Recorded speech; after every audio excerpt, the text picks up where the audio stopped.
जामताड़ा सबका नंबर आएगा। जी हां, रांची और धनबाद के बाद अगर किसी फिल्मी दुनिया में झारखंड के किसी शहर का नाम प्रमुखता से आया है तो वह जामताड़ा ही है। यूं तो जामताड़ा एक और बात के लिए कुप्रसिद्ध है जिसे दोहराना मैं नहीं जरूरी समझता।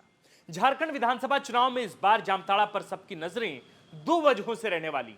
पहला कि यहां से भाजपा ने सोरेन परिवार की बड़ी बहू सीता सोरेन को टिकट दिया है, और दूसरा कि इरफान अंसारी ने इस चुनावी जंग की शुरुआत एक विवादित बयान से कर दी है। झारखंड के सीनियर नेता आंदोलनकारी स्वर्गीय दुर्गा सोरेन की पत्नी और सोरेन परिवार की बड़ी बहू को झारखंड सरकार में मंत्री इरफान अंसारी ने रिजेक्टेड माल कहकर संबोधित कर दिया है, जिसके बाद जामताड़ा के साथ साथ पूरे राज्य की सियासत अचानक सर्द होकर भी गर्म हो गई। इस विवाद को छोड़ भी दें तो यह सवाल सभी के दिमाग में कौंध रहा है कि आखिर भाजपा ने सीता सोरेन को किसी अन्य सीटों के बजाय जामताड़ा से टिकट आखिर क्यों दिया।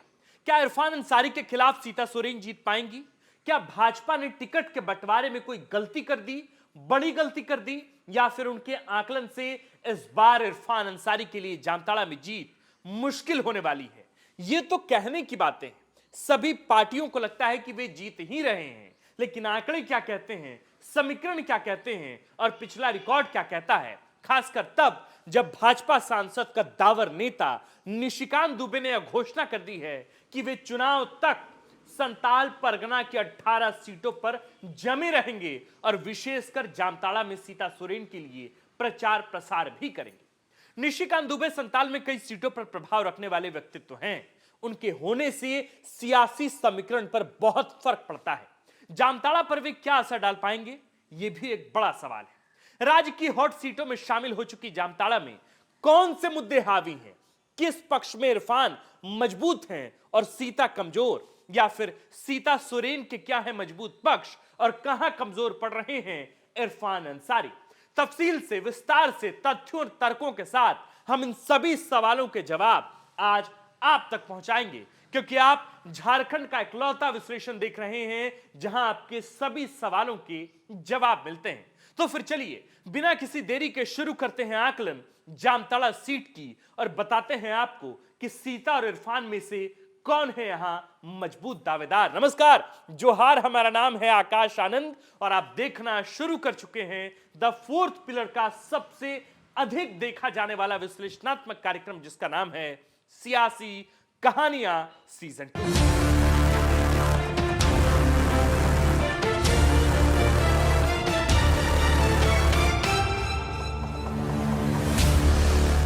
संताल परगना की सीट जामताड़ा जिले में पड़ती है, लेकिन लोकसभा दुमका लगता है। यह एक जनरल कैटेगरी की सीट है जिसमें कुल वोटर हैं 2,76,000 के आसपास। पोलिंग बूथ पिछली बार 366 थे और 2019 में 76% मतदाताओं ने अपना वोट डाला था, जो कि अच्छी संख्या मानी जाती है। यहां की 83% आबादी ग्रामीण है। कहां की? जामताड़ा विधानसभा सीट की।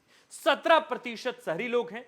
सबसे अधिक संख्या जामताड़ा में मुसलमानों की है, यानी अल्पसंख्यकों की है। 30% यानी 83,000 से भी अधिक वोटर मुसलमान। इसके बाद आते हैं आदिवासी, संख्या है 75,000 यानी 27% के करीब। दलितों की आबादी भी ठीक ठाक है, लगभग 20,000 यानी लगभग 7% से कुछ ज्यादा। अगर एक समूह विशेष की बात करें तो सबसे अधिक संख्या में यहां मंडल टाइटल वाले हैं, 7.8%। इसके बाद मुर्मू 4.7%, हेमरम 3.8%, महतो 3.6%, सोरेन 3.2%, मरांडी 3%।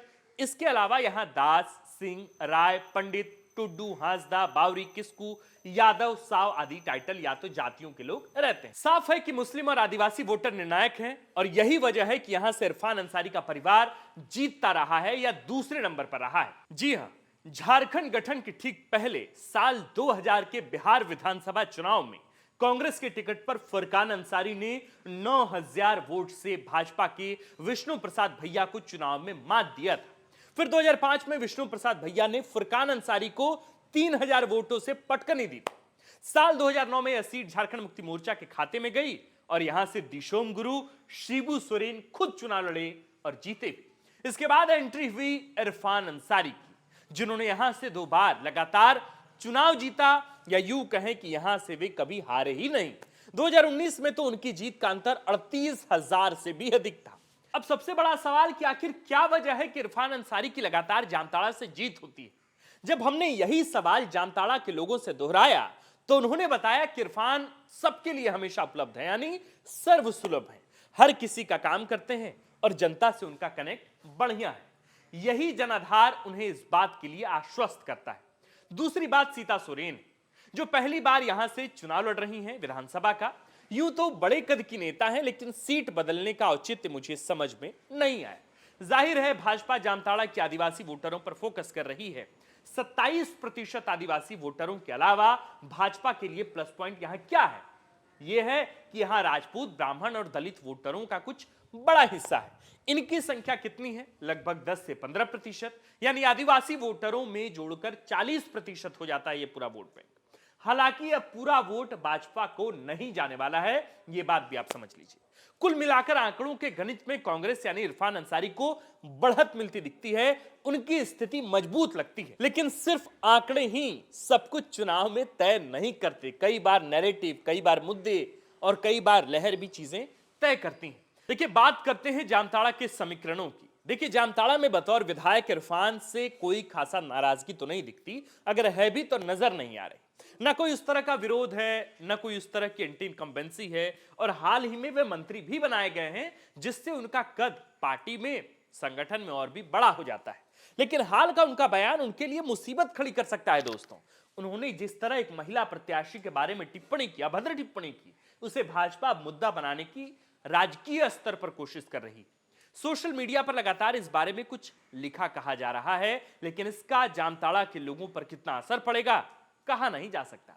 हालांकि एक बात तो है कि मैया सम्मान योजना के तहत जिस तरह का माहौल इंडिया गठबंधन द्वारा बनाने का प्रयास किया गया है, उसमें इरफान के बयान से डेंट तो लगता हुआ दिख रहा है।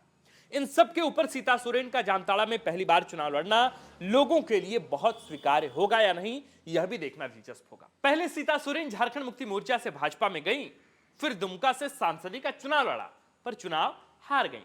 फिर अब अपनी सीट जामा छोड़कर जामताड़ा चुनाव लड़ने आ गई। जामा में वैसे भी चुनाव नहीं लड़ सकती थी। ये सभी बातें उनके लिए नेगेटिव साबित हो रही है। लोग अपने लिए स्टेबल नेता चाहते हैं, जो वहीं का हो, वहीं का ना भी हो तो कम से कम एक जगह के लिए प्रतिबद्ध हो। चुनावी मैदान बदलने वालों के लिए बहुत फायदा चुनाव में नहीं होता, इतिहास ऐसे बताते हैं। यानी कि इतिहास का कई सारा ऐसा पन्ना इस बात की तस्दीक करता है कि जो नेता बार बार या तो पाला बदलते हैं या बार बार वे अपनी सीटों को बदलते हैं, उनके लिए स्थितियां सामान्य नहीं होती, बहुत सी चुनौतियां होती हैं। हालांकि भाजपा का वोटर वर्ग आदिवासी वोटरों के साथ जुड़कर इतनी बड़ी संख्या बना सकती है कि सीता सोरेन प्रभावी नजर आए, लेकिन उन्हें जीतने के लिए लगभग 1 लाख से अधिक वोट चाहिए होंगे, क्योंकि 2019 में इरफान लगभग 1,12,000 वोट लेकर आए थे। यानी इरफान को पिछली बार 53% से अधिक वोट जामताड़ा में मिले।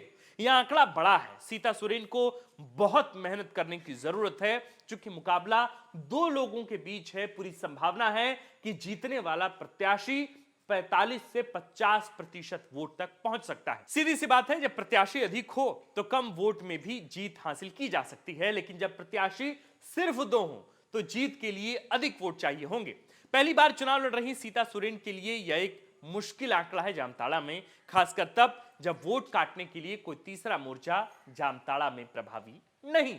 सीता सोरेन के लिए निशिकांत दुबे का साथ राहत भरा हो सकता है, जरूर कुछ वोटों का असर देखने को मिल सकता है, लेकिन क्या वे वोट सीता सोरेन को जीत की दहलीज पर लाकर खड़ा कर पाएंगे, यह भी देखना उतना ही दिलचस्प होगा जितना सीता सोरेन का जीत जाना उस सीट पर दिलचस्प होगा।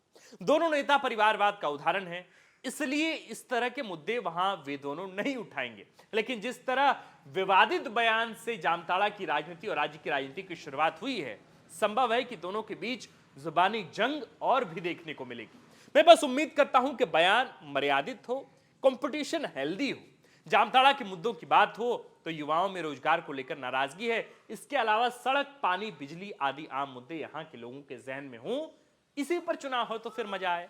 इरफान को मैया सम्मान योजना का फायदा मिल सकता है, मुस्लिम बहुल सीट होने के कारण बांग्लादेशी घुसपैठ का मुद्दा भाजपा के प्रत्याशी के लिए थोड़ा परेशान करने वाला हो सकता है। संभवतः सीता सोरेन अपने साथ हुए कथित अपमान, यानी कि जो विषय उन्होंने लोकसभा चुनाव के दौरान उठाए थे, उन विषयों पर वहां के वोटर उनके पक्ष में हो सकते हैं। इरफान के अलावा हेमंत सोरेन पर भी सीधा हमला सीता सोरेन करती हुई नजर आ सकती हैं। साथ ही गोगो दीदी योजना के साथ महिलाओं के बीच वे जाएंगी। जामताड़ा का चुनाव अपने आप में बहुत दिलचस्प चुनाव होगा। बहरहाल हमने आपको जामताड़ा के बारे में लगभग हर जरूरी फैक्ट और स्थितियों से भली भांति वाकिफ कराया है। बाकी आप इससे अपना आकलन करने में समर्थ हैं। जामताड़ा में जो भी हो, हमें भी उसका इंतजार होगा।